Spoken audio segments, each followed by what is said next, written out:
guys, it's been a hot minute. Let me grab my blankets, right? It's been a hot minute. How are you guys doing?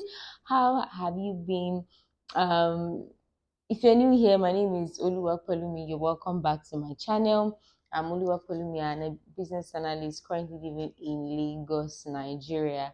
On this channel, I like to talk about all things tech, working in tech, my experiences as someone working in tech in Nigeria, specifically my experiences as somebody working as a business analyst in Nigeria, right? So I like to make content as regards tech predominantly, yeah.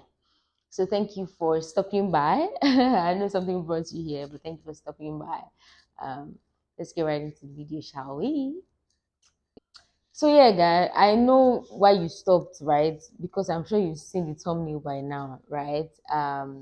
How I got my CBAP, right? So, guys, I have my CBAP, and I know it's been a minute that I posted, but there comes a time in somebody's life that there are so many things happening at the same time, and you cannot just possibly um focus on all things happening in your life at the same time. Some things have to take a back seat, for other things to thrive or for you to put focus on other things. So that was pretty much, what I have been up to. And of course, CBAB is just one of the main things that I have been up to. But yes, I finally wrote my CBAB exam. So a little story time. I'm not going to delve much into prepping for CBAB and all that. So if you don't know what CBAB is, it's an exam for business and a globally recognized exam done by the IIB Community Institute, International Institute of Business Analysts, I think, yeah. And that CBAB is a certification that stands for Certified Business Analysis Professional, right? It kind of just shows that, oh, this person has been working as a business analyst for a while, and um, based on their experience working as a business analyst, they've also taken this exam to certify and kind of justify their years of work, right? And their knowledge of the standard business analysis um, profession, like the standard of the globally acceptable standard of business analysis, right? So that's that kind of exam. It is the exam for business analysis, if that makes sense. There are other exams that you can, the other certifications that you can do as a business analyst. Some people go as far as doing project management, data, there, but what certifies you as a business analyst is CBAP, right?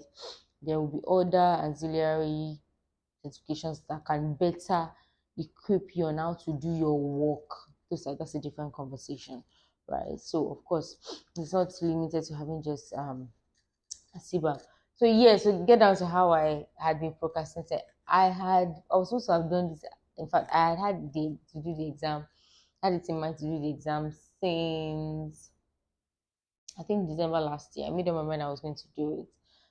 By the way, this video is going to be very short, right? This is just so that I don't just come in and start churning out content. It's just a tete-a-tete kind of situation, like chat with you guys, what's been going on, have you guys been doing, that type of situation, and show my pretty face, of course. I'm gassing myself up. I play too much, y'all.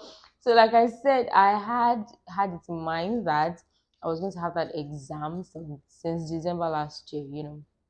So, of course, I registered for a class um, online for like a CBA preparation class because I'm fully aware that you being a business analyst over a period of time, even though it's part of the things that you fill in your applications that show your qualification to write the exam, that in itself, your years of experience as a business analyst in itself is not enough to write the exam.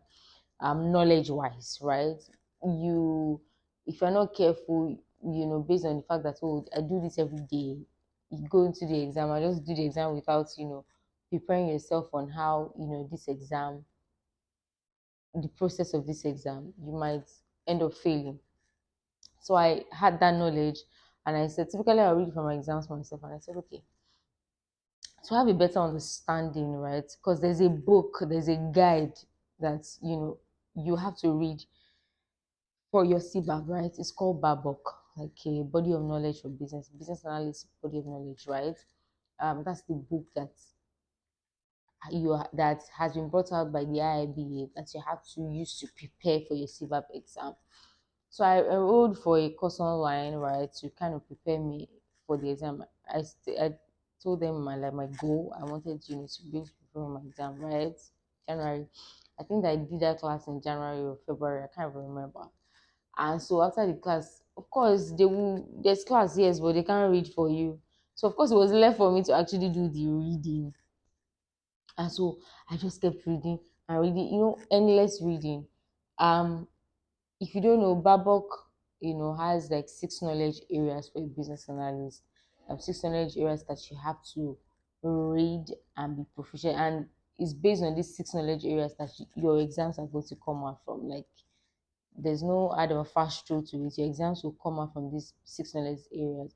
Because according to CBAB and Babok, these six knowledge areas guide the day-to-day task and the workings of a business analyst. Pretty much guides the work of a business analyst. So those six knowledge areas are very key. So of course I just went, I just kept reading, start from Nigeria one, kept reading and reading and reading and reading. But what I figured was that what I kind of noticed was bad, at least a pointer to whoever is doing this. Maybe I prepare for your CBAP and you're doing the same thing that I was doing. Please don't do it. What I was doing is I didn't have a date of exam in mind. I was just reading endlessly. So my reading was just it was an endless cycle of reading. And so it was obvious that so I would have it, I'll take a mental note that, oh, I like to have this exam in March or in April, but I would never schedule it or even pay for the exam. I was just reading and reading and reading and reading and reading. So of course, I think I don't know how much SBAP is right now, but as of when I paid was $550, inclusive of the exam, the application fee, the membership fee, and stuff like that. Everything plus the exam fee was like $550. So I just kept reading and reading until I now finally scheduled the exam and now read towards the date I had scheduled. And to be very honest, I scheduled it first. I did like home proctored. Home proctored is you do it at the comfort of your home, or your camera is on and they can see you have an online invigilator, looking at you as you're writing your exam, right? So I tried that because this is not the first time I'm doing an home proctored exam. But for some reason, I did my compatibility with my system like days before. It was fine. And so for some reason on the exam day, because for you to write the exam 30 minutes before the exam, you'll be required to download something like an exam center, like a PSI stuff, right? So I downloaded it. But for some weird reason my camera was not allowing, was not connecting to the to the browser, to the secure browser for the exam. Remember, I had to download the secure browser. Yes, so and because of that, I was not allowed to write the exam. Once it says that you can't find your camera, it won't you won't see the button that says you should start. So and that went on and on and on and on for like I kept sending emails, I kept sending emails and all that. I kept sending emails for them to treat it, right?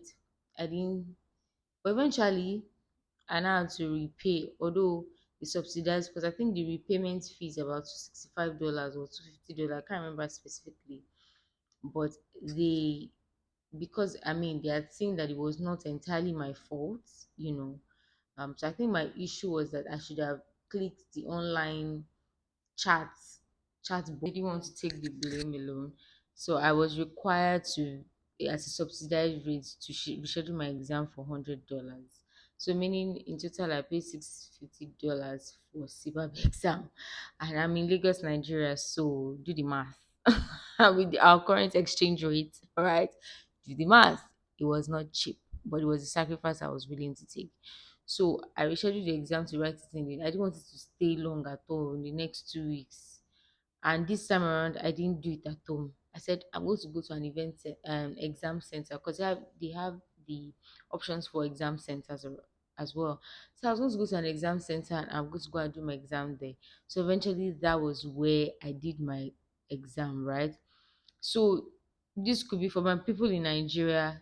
If you're planning to write your CBAP, it might be a good, start to consider maybe writing it in the center to save yourself a lot of heartache like I went through and paying, a lot of money and all that. And if you are faced with exam issues, to avoid paying money, please, when you send them an email immediately, they'll send you a link to chat with a representative. Please click that link and chat with that representative immediately. Maybe if I had done that, I wouldn't have had to pay money, even the $100 I paid. But again, I'm throwing these tidbits here and there for somebody. Please consider writing to a center.